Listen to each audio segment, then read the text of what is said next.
allons parler de l'avenir du levage en France avec 3 invités avec nous.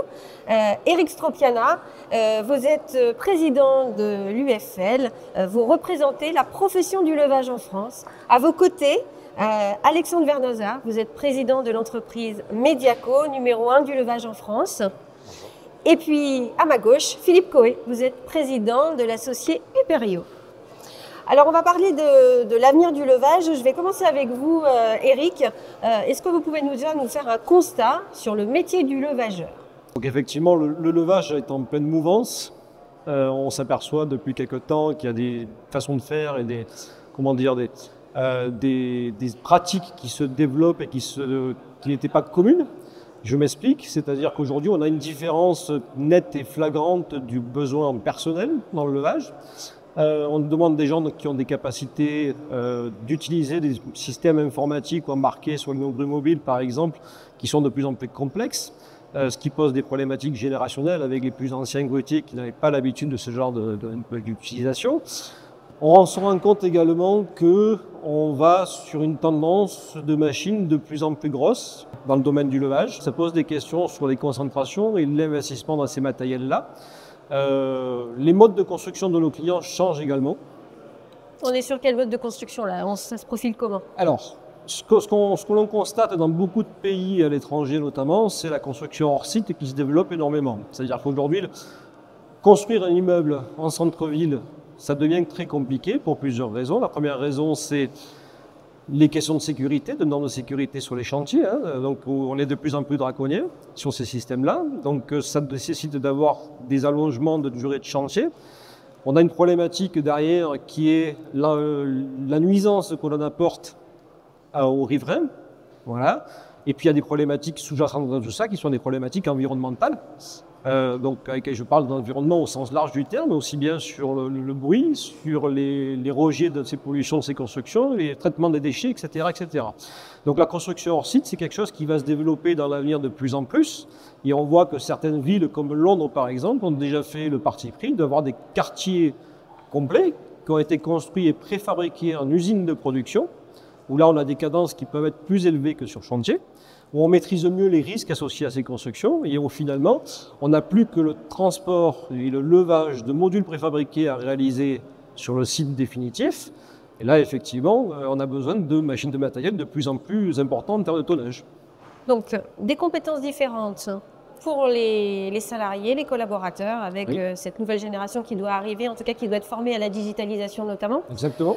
Et puis cette sortie du milieu urbain pour aller sur d'autres zones géographiques avec une construction différente. Une construction différente, et on le voit aujourd'hui dans l'éolien offshore.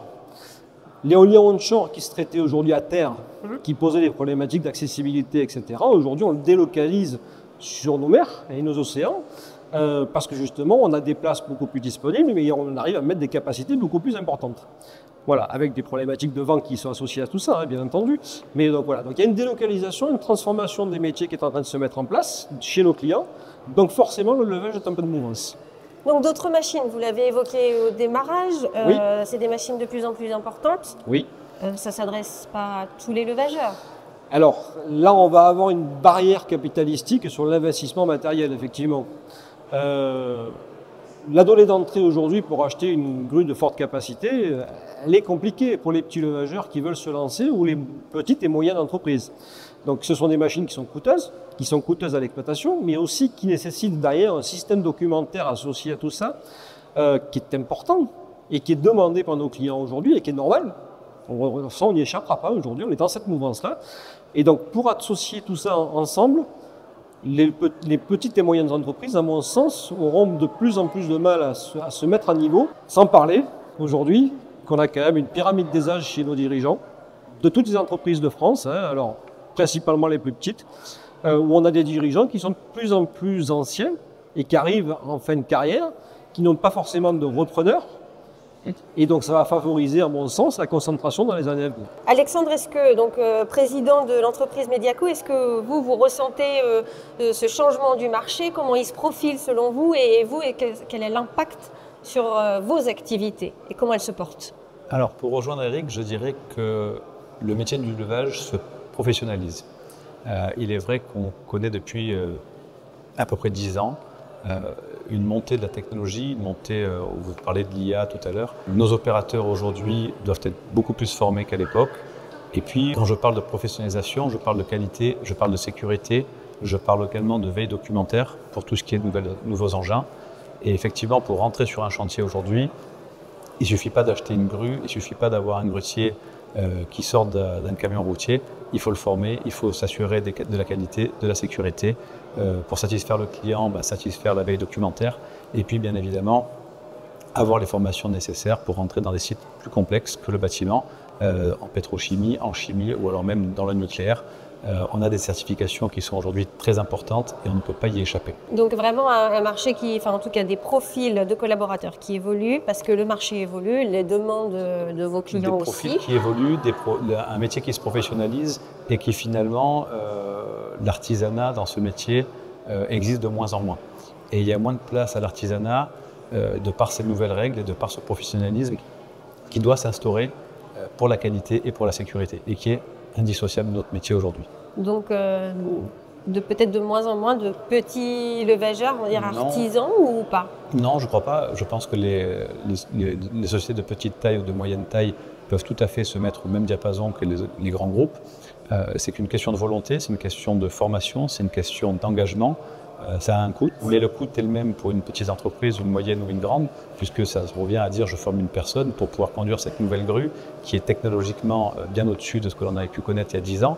Donc la formation est plus longue, le risque de panne est plus important, donc il faut aussi avoir des gens qui soient capables de calibrer la machine comme il faut et finalement de la réparer s'il y a un problème. La maintenance. Et puis de la maintenance. Donc je ne crois pas que ça soit un problème, la technologie n'est pas pour moi un problème d'accessibilité, mais un problème de formation et d'engagement. En ce qui concerne l'accessibilité au métier et la barrière capitalistique, pour reprendre les mots d'Eric, effectivement aujourd'hui la barrière est haute, le matériel a fortement augmenté et pouvoir avoir un parc de plus de 15 grues aujourd'hui en partant de zéro, c'est compliqué, mais on l'a vu dans certaines régions, certaines entreprises y arrivent, y sont arrivées et il y a encore de belles réussites et c'est très beau de le voir. Et moi ça me plaît de voir des entreprises qui débutent de zéro. J'en ai vu il y a 5 ans, j'en ai vu il y a 10 ans, et il y en a encore il y a 2 ans.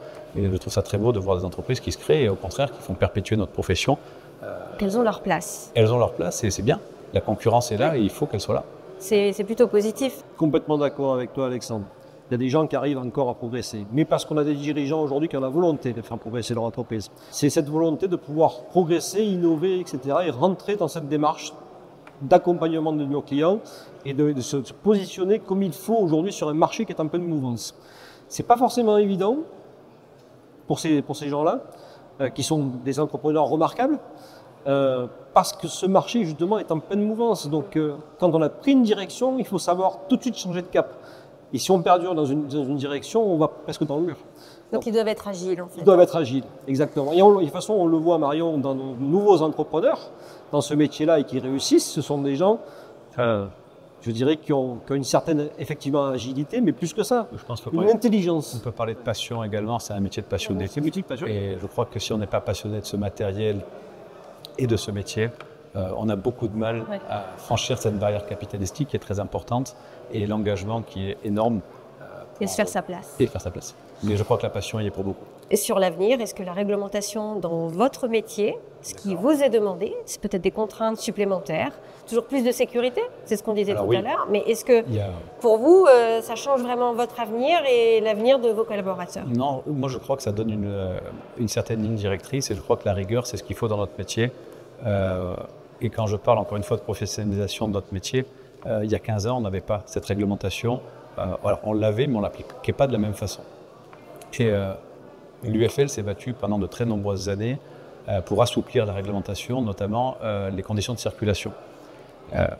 Et on a quitté cette volonté de vouloir faire différemment des autres pays européens, puisque tous les autres pays européens ont la même législation, la même réglementation. Il faut rouler à 12 tonnes à l'essieu. Or, nos grues, quand elles circulent... Nous, on est décalés par rapport à ça. Non, on est dans la norme européenne et nos grues, aujourd'hui, dépouillées de leur contrepoids et de leurs accessoires, peuvent être à 12 tonnes à l'essieu, dans les meilleurs cas. Mais avec leurs accessoires, elles roulent souvent à plus de 12 tonnes à l'essieu. Il se trouve que la règle est européenne, les Allemands roulent pareil, les sociétés belges roulent pareil, les Italiens. Et on a voulu se démarquer de ça à une époque, on a, pour moi, perdu pas mal de temps.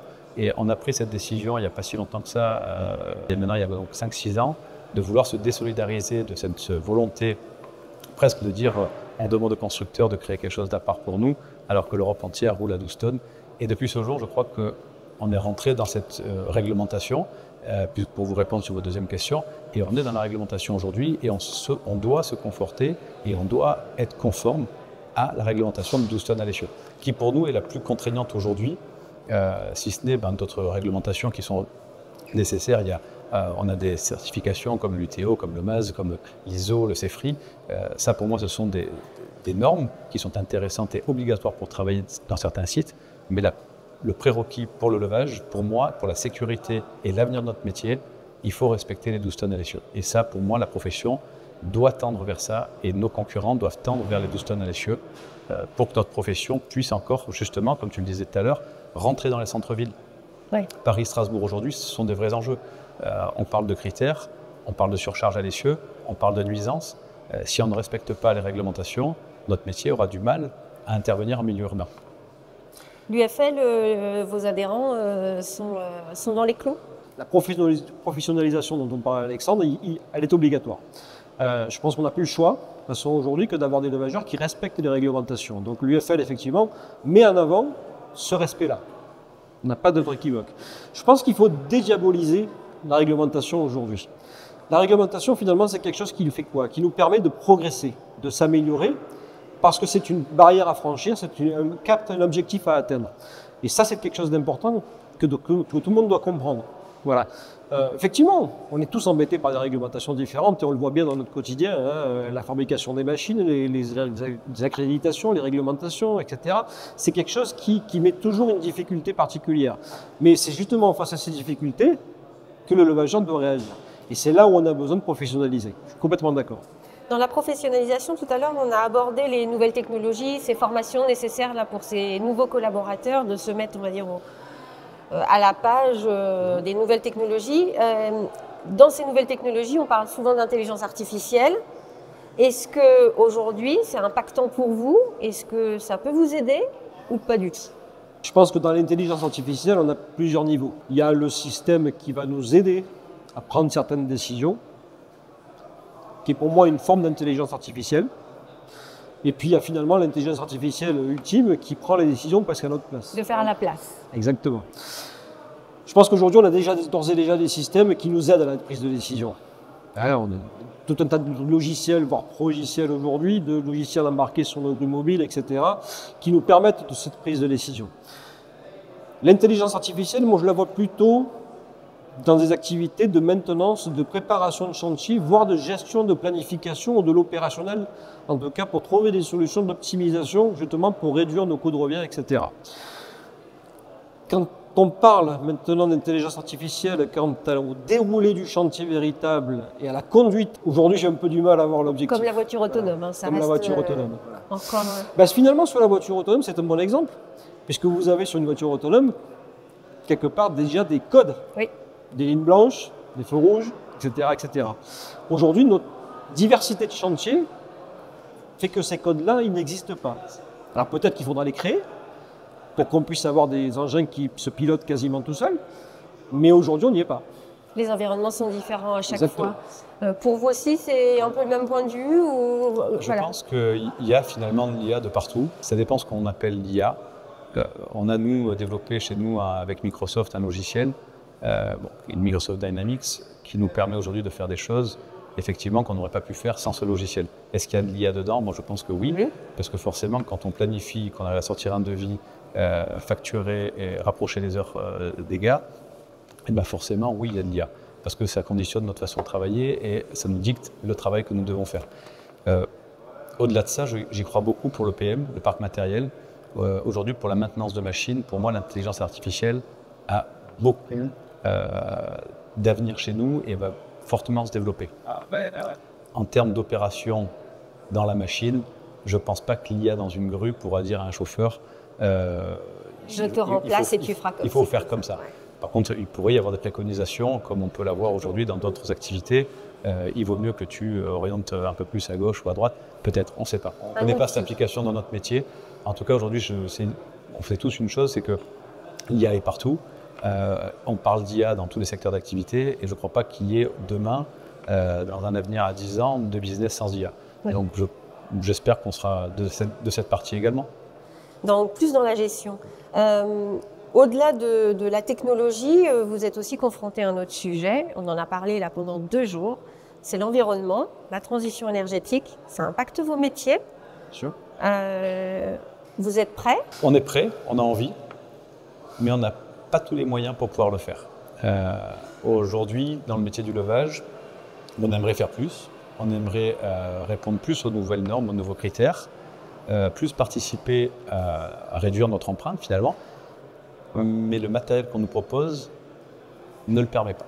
Donc aujourd'hui, dans le métier du levage, à part acheter des voitures hybrides ou tendre vers un bilan carbone, c'est-à-dire le faire et essayer de diminuer significativement notre empreinte, on n'a pas de produits, hormis les grues électriques de manutention, qui sont de petits engins que nous utilisons en parallèle de façon annexe ou connexe de nos grues mobiles. On n'a pas de solution pour nos gros engins, que ce soit des camions, des tracteurs ou des grues, de passer sur de l'hybridation ou sur d'autres modes de consommation. Et aujourd'hui, je fais un rapprochement qui est assez simple. C'est la grue, pour moi, il y a une poussée qui est très importante, comme un avion ou alors voire comme un bateau. Et on voit que le seul principe qui marche aujourd'hui sur le bateau, on le voit sur les navires à LNG, c'est le gaz liquéfié. Et le gaz liquéfié sur la route, ça ne marchera pas. Donc aujourd'hui, on espère, en tout cas chez Mediaco, que des constructeurs nous amèneront des solutions économiquement viables, bien sûr, parce qu'il faut qu'on puisse répercuter aux clients. Ça. On a eu des constructeurs là autour de la table. On a parlé de nouvelles énergies. Et alors, ils ont des choses encore à nous proposer, des nouvelles technologies. Mais ils vous disaient, par contre, ça coûte plus cher. Parce que ça impacte aussi vous, votre client, au bout de la chaîne. Oui, bonjour, oui, tout à fait. Ça impacte notre activité nous-mêmes. C'est clair que tous les chantiers qui utilisent des grues à tour sont urbains et que les ZFE vont créer un véritable défi sur comment gérer la phase essentielle, qu'est le montage ou le démontage de la grue, et que ça coûtera plus cher, mais je pense qu'à un moment donné, ça sera discriminant de toute façon. On est devant une pression sociétale importante. Alors, ce qui est clair, c'est que les solutions techniques, à la fois au niveau des technologies de génération d'énergie pour les grues mobiles ou le carburant, que ce soit le fil électrique, le réservoir d'hydrogène ou de biométhane, sont pas. Il y a vraiment les deux sujets. Il y aura sans doute avant une réduction liée à l'usage, et je crois beaucoup au fait que le professionnalisme, un peu comme dans les camions, le professionnalisme fera que les chauffeurs de grues mobiles, au lieu de laisser la machine tourner pendant 2 heures pour faire 2 levages ou 3 levages, et pour différentes raisons, soit la clim, soit je ne sais pas quoi, laisse tourner, ça ne sera plus possible. Donc il y aura des start and stop, il y aura beaucoup de contraintes qui seront faites pour que vraiment les gens aient un impact minimum dans le chantier. Le réduire à 0, ça me semble pas à portée de main tout de suite.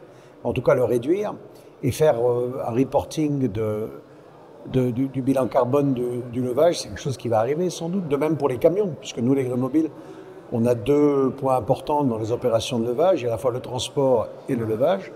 Et c'est clair que c'est un débat, c'est un sujet qui va arriver très très vite. L'hydrogène, à l'UFL, on en pense quoi? On est en veille au niveau de l'UFL sur ces sujets-là, bien entendu, depuis pas mal de temps. On sait que des actions sont menées aujourd'hui dans différents pays européens pour un peu démocratiser l'hydrogène. Tout le débat qu'on a encore, c'est quelle est la provenance de cet hydrogène. Comment est-ce qu'il est produit? Est-ce qu'il est produit à partir d'éoliennes qui fourniraient l'électricité sur des électrolyseurs, etc. Ou est-ce qu'il est produit par un traitement chimique d'un produit pétrolier qui permettrait de... Voilà. Donc il y a encore beaucoup de débats à ce niveau-là. Donc finalement, dans le bilan carbone de l'hydrogène qui est produit, il y a un peu à boire et à manger, j'aurais tendance à dire, Mario. Encore faut-il identifier la provenance pour pouvoir dire effectivement si c'est quelque chose qui est vraiment vert ou si c'est quelque chose qui est plutôt gris. L'hydrogène, en tout cas, il a le mérite d'une chose. Premièrement, c'est que c'est le zéro rejet à l'échappement. Zéro, voilà. Donc ça, c'est pas d'émission en tout cas. Pas d'émission. Donc comme l'électrique aujourd'hui, quand on est à 100% électrique, il a surtout un deuxième avantage qui est un problème d'industrialisation un peu plus large.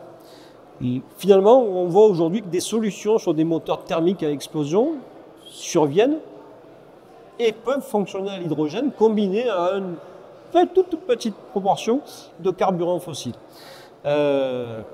J'ai tendance à dire que moi je pense que l'avenir, enfin en tout cas l'UFL pense que l'avenir il est plutôt là. Il est plutôt là parce que ça nous permettrait d'avoir des puissances nécessaires au déplacement et au fonctionnement de nos engins, qui est quand même le nerf de la guerre dans ce genre de métier. Hein. La deuxième problématique, c'est que ça permettrait à terme chez tous les constructeurs de moteurs aujourd'hui de conserver leur schéma industriel et leur process de fabrication. Finalement, il n'y a pas beaucoup d'éléments qui changent sur ces moteurs-là, si ce n'est un peu la partie supérieure du moteur en termes d'alimentation, d'injection, etc. Et là, par contre, c'est une vraie alternative qui se profile. Bien sûr, la pile à combustible à base d'hydrogène, etc., c'est une solution qui marche, mais ce n'est pas la meilleure des solutions, je pense, au niveau industrialisation, au niveau mondial. En tout cas, voilà, les gros engins de chantier, ça va être assez compliqué. Les gros engins de chantier, ça va être assez compliqué. En tout cas, on n'est pas prêt. Je pense qu'on n'a pas la compétence, en tout cas, les constructeurs. J'ai mis peut-être un bémol long peut-être de leur côté. Mais je pense que personne n'a la compétence, comme on l'a dit tout à l'heure, en termes de maintenance, etc., pour s'attaquer à des piles à combustible. Donc aujourd'hui, par contre, si on parle de motorisation à explosion traditionnelle, là, il y a un avenir. Des solutions se profilent. Ça a un coût. Et à un moment donné, il va falloir que tout le monde participe à ce coût-là. Alors, Philippe Coué, vous avez l'activité levage, vous êtes un client des acteurs du levage. Aujourd'hui, quelle est votre activité? Qu'est-ce que ça représente en termes de chiffre d'affaires pour nous donner une idée? Et puis après, comment ça se passe, vous, dans votre profession, dans la construction? Quelles sont les tendances? Alors, on a beaucoup de choses au niveau professionnalisme qu'on retrouve qui viennent de nos clients. On partage aussi des clients. Les grands comptes de la construction peuvent utiliser des grues à tours et ensuite, pour terminer le chantier, des grues mobiles. Donc, la tendance, les points que soulevait Alexandre, nous sommes complètement alignés avec cela. Après, nous, c'est clair que la grue mobile la grue à tour a une phase unique dans le matériel, c'est cette phase de montage qui est à la fois importante, qui pèse un poids important. Hein. Dans le groupe Perio, ça représente 8-9 millions par an d'achat de pression de levage. Au niveau mondial, c'est une 15 à 20 millions, c'est très important. Et donc nous, on a à cœur évidemment de choisir des bons partenaires pour cela, avec un leitmotiv qui est évidemment d'abord la sécurité, et un autre qui est ce que j'appelle la qualité, la productivité, la rapidité, puisque là encore, c'est un élément de compétitivité dans notre offre. Hein. Nous, quand on loue une grue, on donne en même temps l'opération de montage ou d'ailleurs l'opération de démontage, dont on parle moins, mais qui est souvent plus complexe, parce que démonter une grue à tour quand l'immeuble a déjà été construit, c'est beaucoup plus compliqué. Donc, c'est clair que nous avons à cœur de travailler avec des partenaires professionnels responsables.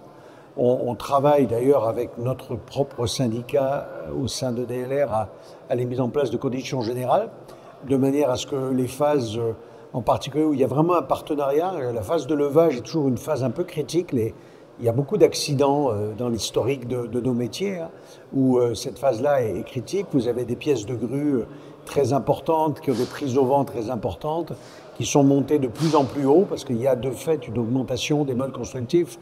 Et aujourd'hui, avant, quand on sortait une 400 tonnes pour monter une grue à tour, c'était quasiment, on appelait le journal. Maintenant, nous, on descend rarement en dessous d'une 100 tonnes avec des portées, parce que les chantiers sont urbains, on est sur la route, on a des portées. Donc, et c'est là qu'on a besoin de faire un travail de partenariat. Et nous, on insiste beaucoup dans le choix de nos partenaires levageurs, qu'ils aient une approche partenariale. Où est-ce qu'on va mettre la grue mobile? Comment les problématiques de sous-sol vont être traitées? Comment on va se répartir aussi les rôles et responsabilités de chacun entre le grutier, le chef de manœuvre au niveau des gens de mes équipes qui ont préparé tout le plan de montage et de démontage. Donc notre niveau d'exigence a monté. Uperio a à cœur de se différencier avec plus de professionnalisme, et évidemment cette demande de professionnalisme, on la passe à nos partenaires levageurs, parce qu'il y a vraiment une approche partenariale très très forte. Et même si c'est vrai qu'on essaie économiquement de faire des choses intelligentes, parce qu'on est sous la même pression économique de nos clients, la partie qualité, cahier des charges, etc., est plus importante que le simple prix. Historiquement, dans les 10 années où on a créé Uperio, on a travaillé avec un panel maintenant qui va se resserrer et qui, je crois, continuera à se resserrer, parce qu'on ne peut pas prendre de risques. On a beaucoup aussi travaillé sur un aspect qui est l'assurance, hein, puisque dans nos métiers, on ne peut pas éliminer les risques. On fait quand même des métiers certes passionnants, mais on sait qu'on n'est pas dans des métiers exempts de risques. Les risques, on les maîtrise, mais on se doit d'être couvert en cas de problème. Les matériels sont chers, ils sont souvent extrêmement abîmés quand il y a des incidents. Et donc l'aspect de bien avoir une belle couverture assurance entre nous, pour éviter que nos entreprises soient emportées par les conséquences d'un problème, eh bien c'est quelque chose qui est très important. Donc c'est un gros travail a été fait. Je remercie l'UFL qui participe pour nous à finaliser les choses. Nous, on travaille aussi beaucoup avec le groupe d'Alexandre et on a signé des cahiers des charges exigeants par rapport à ce qu'on avait pu avoir il y a quelques années, mais dont aujourd'hui on se félicite. Vous partagez ces mêmes exigences, vous, au sein de votre entreprise? Tout à fait. Philippe nous a fait part de ses exigences et de sa vision du marché et de la partie fournisseur. Effectivement, bon, on travaille bien évidemment avec le groupe Perio, qui est leader en France dans la location de grue à tour. Et effectivement, aujourd'hui, on ne peut pas se passer d'une couverture assurantielle hors pair. Les risques sont trop importants et puis il y a des recours aujourd'hui que l'on n'avait pas il y a 10 ans. Et on est obligé d'avoir cette couverture d'assurance qui doit être maximale dans nos entreprises aujourd'hui, oui, bien sûr. En termes de marché, la construction, un petit mot, Philippe? La construction en ce moment elle ne va pas très bien, on espère qu'elle va aller mieux. La grue à tour est, on va dire, 90% de la construction est dedans, il y a 70% c'est le logement, donc le logement en France est en panne. Nous on a la chance de travailler avec des grands comptes qui se démarquent un peu du logement, qui est peut-être la partie la plus facile dans la construction, qui sont plus dans les infrastructures, type hôpitaux, ponts, etc. Et on a beaucoup de projets industriels, où d'ailleurs parfois on est un peu en concurrence avec les solutions grue mobile, hein, ou par exemple pour faire des data centers, des choses comme ça. Nous, on pousse une solution d'une grue à tour qui peut améliorer un petit peu la portée des opérations de levage, qui est moins impactante sur l'environnement plutôt que de mettre une grosse grue mobile. Mais il est clair que c'est une partie sur laquelle nous on pousse, mais ça restera en taille de marché peut-être 20-30% de notre activité. Et donc on a besoin dans les prochains mois et années d'une reprise de l'activité logement qui me permettra de monter plus de grues à tour et de faire appel à plus de grues mobiles. On parle beaucoup de réindustrialisation en ce moment. Est-ce que ça a un impact sur votre activité? Est-ce que vous le sentez? Les grands projets de réindustrialisation, de création de gigafactories Déjà, pour vous répondre sur le BTP, alors, dans ce qui concerne Mediaco, depuis 2008, depuis la crise du bâtiment de 2008, on s'est vraiment écarté du bâtiment. En tout cas, on a essayé de s'en écarter le plus possible pour essayer de diluer notre portefeuille. Et aujourd'hui, on sait que le bâtiment chez nous, le BTP, donc il y a le bâtiment et les travaux publics, le bâtiment aujourd'hui ne représente plus que 25-30% chez nous, alors qu'à l'époque, il représentait 60-70%. Et alors, qu'est-ce qui prend le relais? C'est l'énergie renouvelable, l'éolien, les panneaux solaires, l'industrie, la chimie, la pétrochimie, et bien évidemment les grands projets, donc le TP, et notamment les chantiers du Grand Paris, les chantiers de Toulouse, où on a, sur Paris, il y a eu 21 lignes souterraines qui ont été complètement construites, en partant de rien il y a quelques années. La 21e ligne a été achevée. On a eu la chance de pouvoir faire 19 lignes sur 21 sur Paris et de participer au métro de Toulouse sur les 4 lignes qui sont lancées depuis 2 ans maintenant, enfin qui ont commencé tout juste, mais le projet est lancé depuis 2 ans. Donc oui, il y a une réindustrialisation, oui, il y a des travaux publics. Aujourd'hui, la vraie préoccupation, c'est le bâtiment ne va pas bien et ne pourra pas aller mieux à la fin de l'année ni l'année prochaine compte tenu du contexte politique actuel. Qu'est-ce qui va se passer pour les grands projets? Comment les travaux publics prendront le relais du bâtiment l'année prochaine, en 2026 jusqu'en 2027, pour assurer aux entreprises de notre secteur d'activité, que ce soit la location de grues mobile ou tout autre secteur d'activité qui travaille dans le BTP, de pouvoir avoir un niveau d'activité à peu près similaire à celui de 2019.